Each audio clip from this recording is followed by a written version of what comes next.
Hi guys. So I am coming on to do the tag You as a Reader, which is from Black Cat Tarot and also Christine and Celeste. And I found it through Diane Drucke. Hopefully I won't get patients walking in because I'm doing it right at the front desk, but I don't have a patient for close to an hour, so hopefully we'll see, knock on wood. The front door to the whole building is right outside my door, so I'm never quite sure until they actually walk into my little office space here. I really, excuse me, I really liked this tag. I thought it was a fun tag to do, and as I heard Diane say, we've had quite a few that are really kind of deep tags. If you saw my the beginning of my response to Brian Cormack Carr yesterday, it was quite an emotional going through. Shit. I'm throwing cards around because I'm not paying attention. But so I thought this would be a fun tag to do. So there's 6 questions, and I will post them on there. The first one is, what is your most important characteristic as a reader?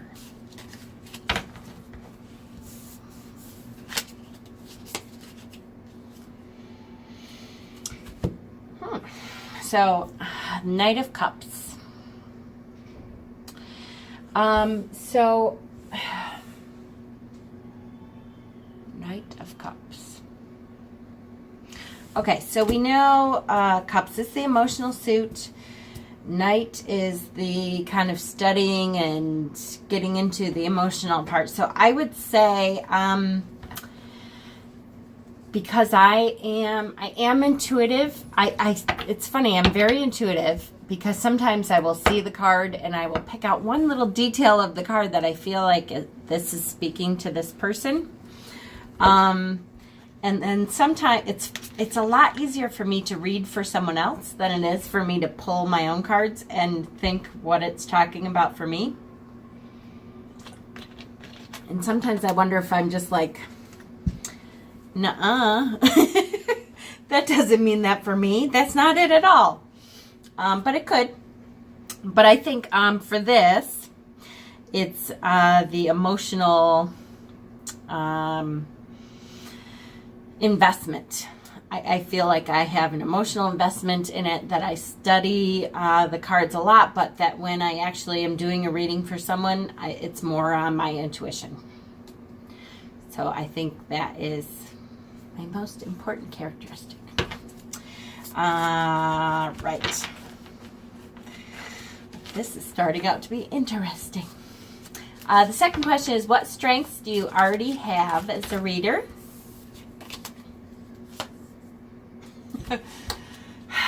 This is my stalker card this year. So this is death. It sounds so funny. What strengths do you have as a reader? Death. So change to my ability to kind of fit the reading to the person. To change things up a little. I do feel like I have the ability to change what kind of reading it is based on the person, and that is starting to develop the more I read for other people. There are people that I have had a very hard time reading for before because they are very closed off, and the more that I read for them, the more I am able to pull more information from them with the reading. I don't know, hopefully that makes sense. As a reader, you understand what I'm talking about. When I have a hard time when someone closes themselves off and doesn't give me any feedback whatsoever. I have a girl at work who I read for sometimes now, maybe once a month or so. And the more I do it, the more I feel like I can do it, because she keeps coming back and asking me to read for her. So obviously she's getting something out of it. She just doesn't tell me what she gets out of it. So sometimes I'm like, well, it could be this. And you kind of wait for them to go, yeah, okay, that makes sense. Or, I don't know what you're talking about. And even, I'm okay with that. If you don't know what I'm talking about, I'm okay with saying, it's okay, keep that in mind, because it may come up later. I'm secure enough to feel like, yeah, you might not right now, but that's okay. Anyways, I go off on tangents. I'm insisting on having a long video, even though it's supposed to be a short, fun one. I'm sorry. Okay. So hopefully that makes a little sense. I'm able to change things up. I'm not afraid to tell it like it is. That, to me, that's kind of that straightforward, new beginnings. I'm okay with that. Maybe I should start this video over. No, I'm not gonna. All right. What weakness do you feel you have as a reader? All right, I think I need to reshuffle. What weakness? What weakness do I have as a reader? I need to learn more. We'll see.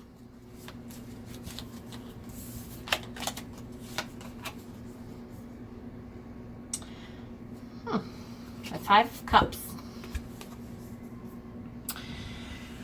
5 of Cups. Okay, so what weakness do I have? I think perhaps that is like I'm too hard on myself. There are times that I think, could I have said that differently? Like I'm disappointed in myself, and kind of, because I'm still learning, I put it out there all the time that, look, I am still learning. There are cards that may come up that I may think about later and come back and say, this was good, but I wanted to add something. Or that sounds in direct opposite to what I was just saying about the Death card.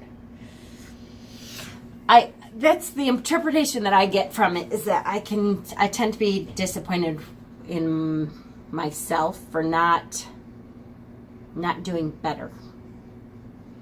I feel like I'm doing well, but I feel like I want to be at the end of this whole thing where I'm awesome, because I know I'm going to get there. So maybe I'm just wanting to be there, and I have to. Well, I think that's part of it. Okay, how can I overcome this weakness? Okay, never mind. I'm going to stop talking now and pull the card.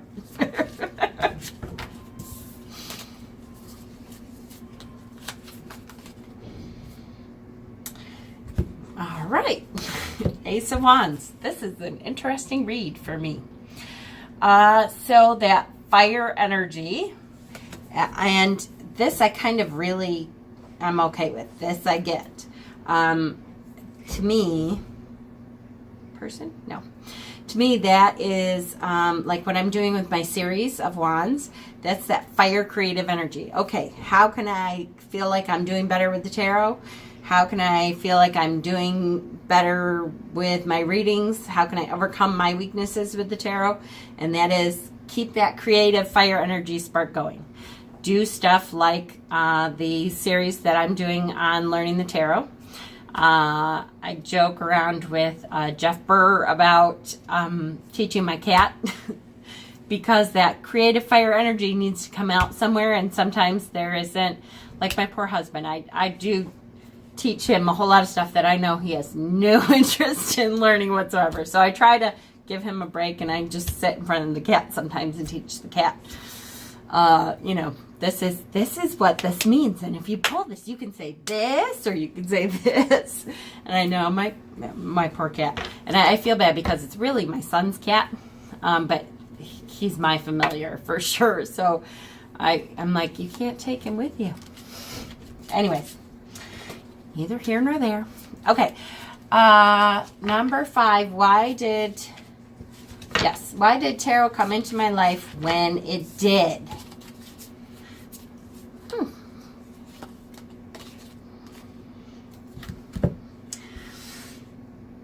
The world. So perhaps to integrate my spirituality with something tangible. I feel like tarot is the way to tangibly put your hands on something spiritual every day. It's like a way to integrate spirituality in every part of your life. I bring my cards with me everywhere. I have people from every part of my life, my work life me. People at work know about tarot. My home life me, my acquaintance me, my YouTube me. That is something that I can integrate all of that into all of my world. And it was a time where I needed to be spiritual. And that was a good way to kind of pull some of the spiritual things in and make sure that spirituality is a part of every day for me. I think. Oh. All right, now I have to shuffle. I saw the bottom card. What key lesson has tarot taught me?